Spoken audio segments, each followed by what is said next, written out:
When we think of Hitler's Vienna days, there is often one recurring theme: his proficiency to fail the admission test to the Vienna Academy of Fine Arts.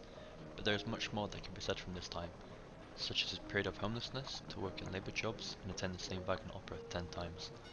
Hitler also mentions in his 1925 book, Mein Kampf, that his anti-Semitic views originate during this time, largely influenced by the mayor of Vienna, Karl Lueger. But more on these later. First, the beginning of Hitler's steps into a world he will change forever.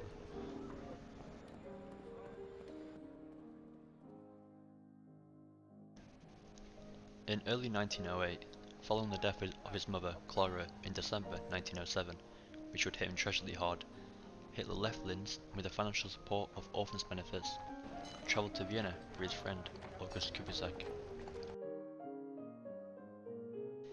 Much like the Emperor, Franz Joseph, the Austro-Hungarian Empire was aged and feeble, but as any empire with large amounts of territories, there were a multitude of cultures that thrived and existed inside the empire, which was especially demonstrated in the exciting and artistic capital.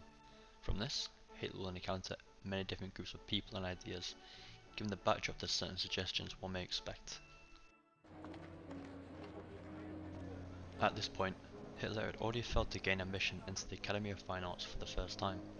After passing the initial exam, his painting skills were deemed unsatisfactory, and that he would suit better to architectural design rather than fine painting, later stating that, "I was so convinced of my success that when the news that I had failed to come to pass was brought to me, it struck me like a bolt from the skies." Still, with the financial backing of orphans' benefits, he did not work, as he thought a regular job was beneath him, and dedicated much of his time to architecture. August, Hitler's hometown friend and now roommate, explains Hitler as having a mostly lazy personality, sleep until midday, only waking to attend theatre, read books, and spout any new ideas he dreamt up the night previous.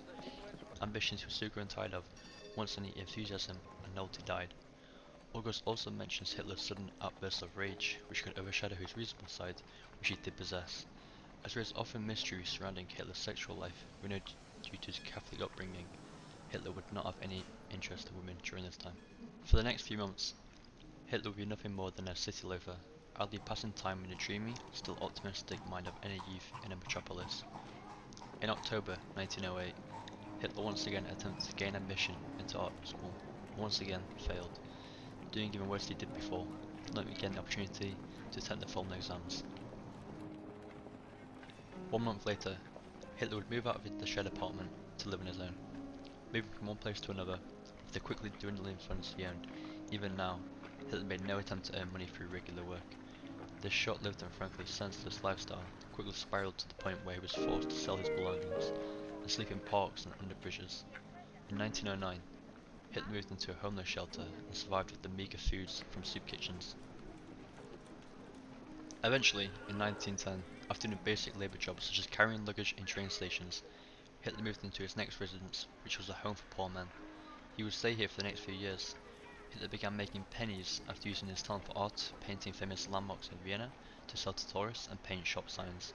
Hitler would even sell these paintings to Jewish shopkeepers and frame dealers with the help of a friend he met at the homeless shelter, Reinhold Henisch.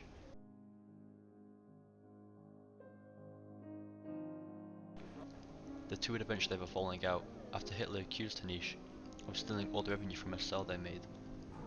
Hitler would have Henisch arrested in 1936, following a series of statements and fake images Henisch would release regarding Hitler. He would die a year later whilst in prison. Now working odd jobs to survive, Hitler developed this keen interest for politics, philosophy and science. From reading every book, pamphlet and newsletter he could get his hands on, his own worldview began to emerge. One that would be influenced by numerous writers, composers and philosophers, such as Nietzsche, Fichte, Wagner, Treitschke and more. With his academically undisciplined mindset for learning such things and a mixing pot of numerous key ideas, loosely pieced together and often misinterpreted, which would become the foundations for Nazism, such as nationalism, antisemitism and racism. With a large Jewish population of around 200,000, Vienna had a widespread anti-Semitic attitude, with even the mayor, Karl Lueger, being an open anti-Semite, as well as the two biggest political parties at the time. Lueger, a charismatic and rallying orator, was heavily admired by Hitler, admirations he would consider when making his own Nazi propaganda years later. Following his interest and eventual dive into anti-Semitism, Hitler would study Jews, their facial features and appearance, anything that could highlight them as being different. Before this, the only Jews he would commonly meet were supposedly Germanized Jews, and so he would often be against antisemitism and found to have internal conflicts regarding the issue.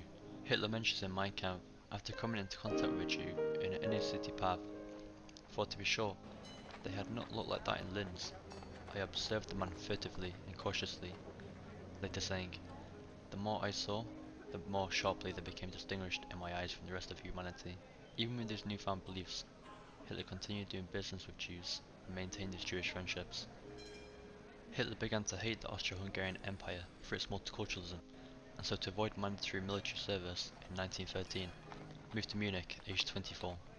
He would be caught by the Munich police for avoiding his military service, and once again, Hitler demonstrated skill for failing examinations, as he failed to pass the fitness exam and declared as being unsuitable for combat and support duty, too weak, incapable of firing weapons.